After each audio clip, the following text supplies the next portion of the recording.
menyampaikan pernyataan pemerintah terkait dengan kondisi politik dan keamanan pasca pengesahan Undang-Undang Cipta Kerja oleh DPR dan pemerintah pada tanggal 5 Oktober 2020 yang lalu.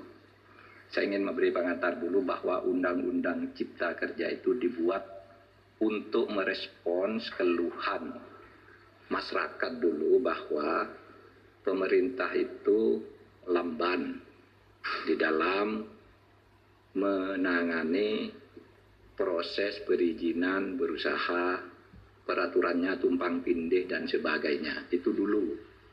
Oleh sebab itu lalu dibuat undang-undang yang sudah dibahas lama. Di DPR itu semua sudah didengar, semua fraksi ikut bicara. Kemudian pemerintah sudah berbicara dengan semua serikat buruh berkali-kali di kantor ini, kantor Menko Polhukam, dan di kantor Menteri Perekonomian, kemudian pernah di kantor Menteri Tenaga Kerja. Jadi sudah bicara sebenarnya dan sudah mengakomodasi, meskipun tidak 100% dari hasil diskusi itu ditemukan jalan tengah akomodasi. Sehingga tepatnya tidak ada satu pemerintah pun dimanapun di dunia ini yang mau menyengsarakan rakyatnya dengan membuat undang-undang yang sengaja untuk itu. Yang kedua, isinya. Isi dari Undang-Undang Ciptaker ini pertama untuk mempermudah perizinan bagi usaha sehingga tidak birokratis dan tidak tumpang tindih, mempermudah perizinan siapapun yang mau berusaha dalam negeri maupun luar negeri. Yang kedua, menyediakan peluang untuk menampung tenaga kerja yang jumlahnya setiap tahun itu 3,5 juta. Angkatan kerja kita setiap tahun itu 3,5 juta. Dengan 82% tingkat pendidikannya di bawah SMP, sehingga tidak adaptif sebenarnya, belum siap untuk bekerja di bawah IT, ya. Mereka ini pekerja-pekerja yang hanya ijazahnya SMP, SMK ke bawah. Jadi tidak bisa bekerja di padat modal, dia di padat karya yang sebagian besar. Jadi ini yang penting. Undang-undang ini bukan hanya untuk buruh yang sekarang banyak berdemo. Ini justru lebih untuk mereka yang belum bisa menjadi buruh. Untuk angkatan kerja yang akan datang makin banyak. Sedangkan hak-hak buruhnya sendiri berdasar undang-undang lama secara umum sama sekali tidak diganggu. Kemudian tentu untuk memberantas korupsi di birokrasi melalui pengurusan yang bertele-tele. Sekarang disederhanakan agar tidak ada korupsi, tidak ada pungli dan sebagainya. Yang sekarang ramai karena banyak hoax. Misalnya di undang-undang ini tidak ada pesangon bagi orang yang PHK. Itu tidak benar. Pesangon justru ada. Dibilang tidak ada cuti, tidak cuti haid, cuti hamil dan sebagainya. Di sini ada di undang-undang ini.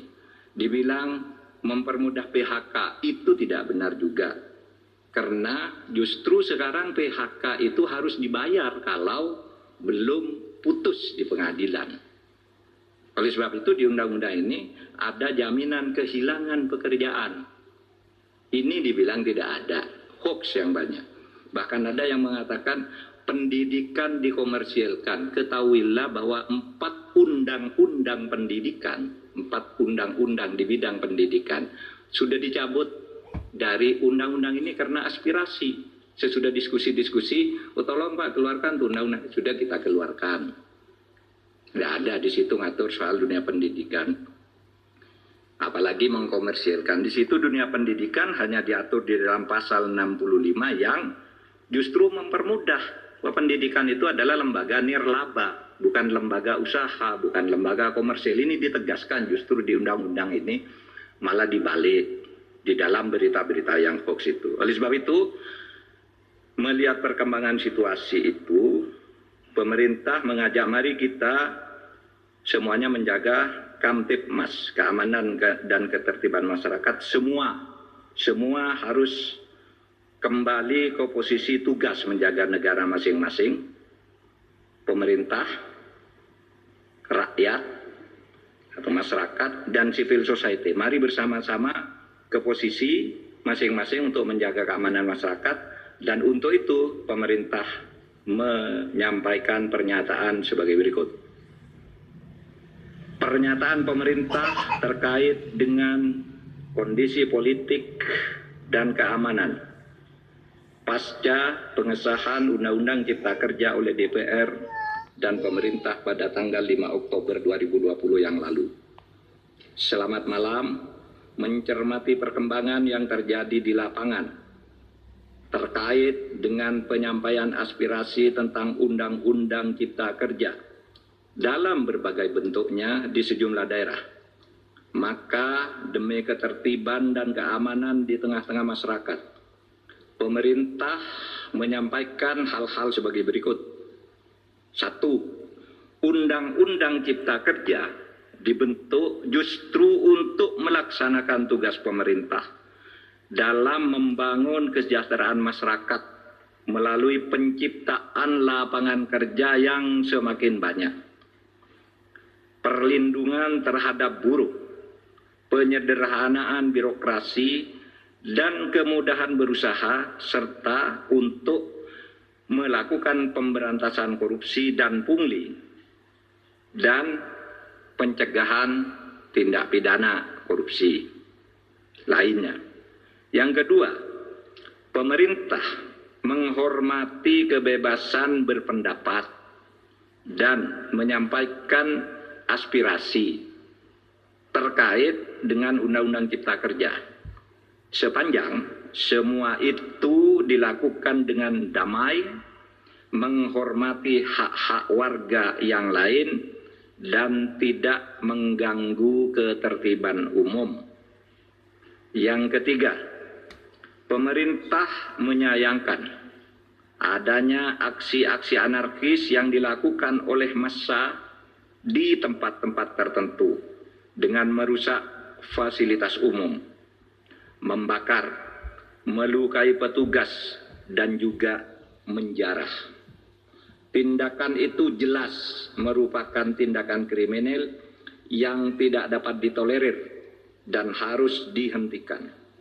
4. Tindakan merusak bangunan fasilitas umum dan serangan secara fisik terhadap aparat dan warga masyarakat merupakan tindakan yang tidak sensitif atas kondisi yang dialami oleh rakyat yang sedang berjuang melawan pandemi COVID-19 dan juga kondisi ekonomi yang sedang sulit.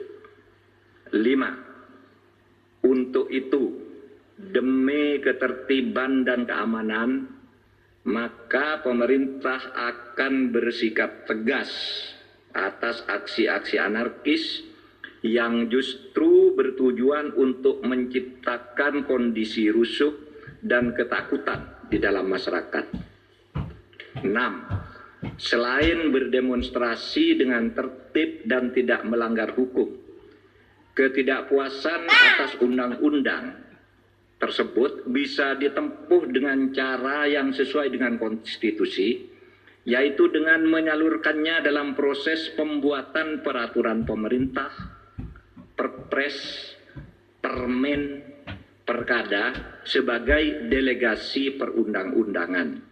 Bahkan bisa diajukan melalui mekanisme judicial review atau uji materi maupun uji formal ke Mahkamah Konstitusi.